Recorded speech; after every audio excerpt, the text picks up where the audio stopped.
It was just past 2:30 in the afternoon at the Crestwood Police Department CP on April 19th. The lobby was quiet, sparsely populated by a few citizens with tired expressions and restless feet. A faint hum of ceiling lights filled the silence, occasionally interrupted by the shuffle of paperwork or the buzz of the sliding door.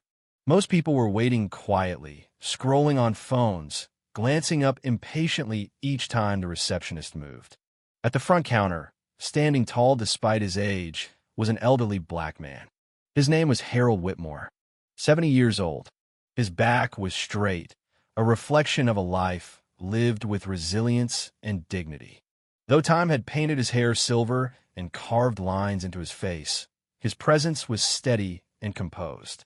He wore beige khaki pants, a modest dress shirt buttoned neatly to the collar, and held himself with the quiet pride of a man who had earned everything the hard way. His hands, rough and dark from years of carpentry and construction, rested gently on the glass counter that separated citizens from the officers inside. Behind that bulletproof barrier, the tone of the department was very different.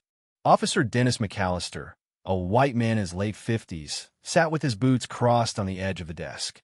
His salt and pepper hair was cropped tight, and a perpetual frown gave his face the look of someone who had long since decided the world owed him something.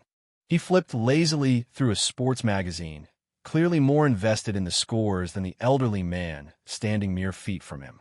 Leaning nearby was Officer Tom Russo, a younger white officer in his early 30s with a shaved head and the smug grin of someone who'd never been held accountable. He leaned against a file cabinet with crossed arms, eyes fixed on Harold through the glass. That look held nothing but contempt. "This is your third visit this week, Mr. Whitmore," McAllister muttered, not bothering to look up. "We've got actual crimes to deal with. Maybe next time someone scrapes your little rust bucket, you take it to a mechanic instead of wasting our time." Harold took a breath, calm and controlled. "Officer, I've explained this already. It wasn't just a scrape. The rear bumper is dented, the tail light shattered, and the driver left the scene. That's a hit and run. I'm only asking for a formal report to submit to my insurer. That's my right as a citizen." Russo chuckled, the sound dry and disrespectful. "Rights?" he said loudly enough for Harold to hear. "You look like someone with rights to you, Mac." McAllister tossed his magazine onto the desk and stood slowly, cracking his neck. "You hear that, Tom? This guy thinks his dented bumper is the same as a robbery or a shooting." He leaned in close to the glass, voice dropping to a dangerous whisper.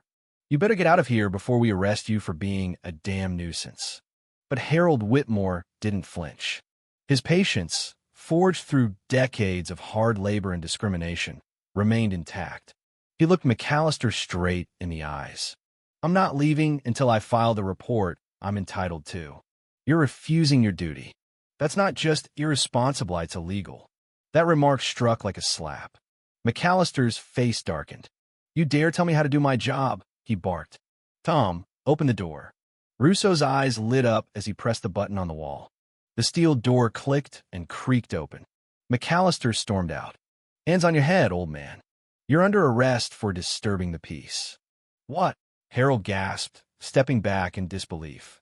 "You're arresting me for requesting a report?" Before he could finish, Russo had stepped behind him, grabbing his arm and twisting it behind his back.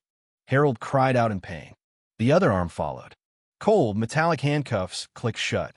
The few people in the waiting area turned to look, their eyes wide. An old man, polite, respectful, was being manhandled and cuffed by the very people he turned to for help. McAllister and Russo exchanged smug glances. "See what happens when you don't listen," McAllister sneered. But neither of them noticed that one of their colleagues, Sergeant Elaine Porter, had been quietly watching from the dispatch desk. Her brow furrowed, but fear or habit kept her from stepping in. Harold didn't scream. He didn't beg. He looked at both men, his voice low but unwavering. "You will regret this." Russo rolled his eyes. "Yeah, sure. What are you going to do? Call your lawyer from the shelter?" Harold's voice dropped lower. "I want to speak to Chief Langston Whitmore." Both officers stopped laughing. "Whoso blinked?" "Chief." "What?" I said. Harold repeated, "Go tell Chief Langston Whitmore that his father is waiting." The name hung in the air like a dropped bomb. Whitmore, McAllister asked, paling. Your last name's Whitmore? That's right, Harold said. Langston is my son. Just then, as if fate itself were listening, the frosted glass door at the end of the hall swung open. A tall, imposing black man in a tailored Navy uniform stepped into view. His presence was magnetic. His polished shoes tapped against the tile with authority. Chief Langston Whitmore's eyes scanned the room and froze when he saw the handcuffs. Dad! His voice cracked. What the hell is going on? He stormed forward. Who did this? Neither officer answered. Langston turned to his father. Are you hurt? I'm fine, Harold said quietly, wincing as his son gently touched the red welts on his wrists.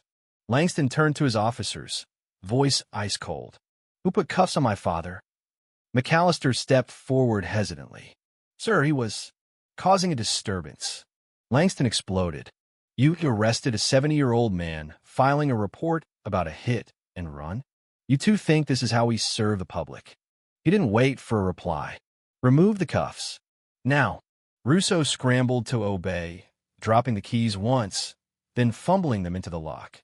The click of the cuffs unlocking felt louder than a gunshot. Get on your knees, Langston barked. Both men hesitated. But when Langston took a step forward, they collapsed to their knees on the cold tile, hands trembling. Chief, we didn't know. Please, we didn't know he was your father. That's the problem, Langston growled. You should have treated him with respect regardless of who he was. The entire lobby was silent. Citizens stared. Officers peeked from hallways. Langston turned to Sergeant Porter. Sergeant, start a full incident report. I want statements from every witness here. Pull all surveillance footage. I want everything documented. Yes, Chief, she said, her voice steady. He looked back at his disgraced officers. Hand over your weapons, your badges, and your IDs. They obeyed, slowly removing everything that once symbolized their authority. Now they stood empty-handed, uniforms meaningless. You are both suspended without pay, Langston declared, pending formal investigation by Internal Affairs. Do not return here unless summoned. He turned away from them and knelt by his father. I'm sorry, Dad. I should have trained them better. Harold placed a calloused hand on his son's shoulder. You raised your voice when it mattered. That's enough. He smiled gently. Now, can I file my report, please? Langston laughed softly, eyes misting. Absolutely. He motioned to Sergeant Porter. Take Mr. Whitmore's statement, and I want this case prioritized. Internal Affairs acted swiftly. Within days, the evidence, surveillance footage, witness statements, phone recordings was overwhelming. The investigation revealed years of complaints against McAllister, all previously dismissed. Russo, newer to the force, had a clean file, but no excuse. Langston didn't hesitate. Both men were terminated, permanently banned from law enforcement. At a public press conference, Chief Whitmore addressed the media. No one, not even my father, should be treated like this. We must be better. We will be better. He announced a new internal reform initiative focusing on accountability, racial sensitivity, and professional ethics. The message was clear. Crestwood would not tolerate abuse. As for Harold, the driver who hit his Buick was found, charged, and the insurance claim was processed. Harold never gloated. He never spoke of revenge. I only wanted to be heard, he told a local reporter. And I'm proud my son made sure of it. The story of Harold Whitmore and his son became a legend in Crestwood, a tale of dignity, of justice restored, and of how even a quiet man with nothing but the truth could shake the pillars of power when he refused to back down. Justice, sometimes late, had finally arrived, right where it was supposed to live in the heart of the police department.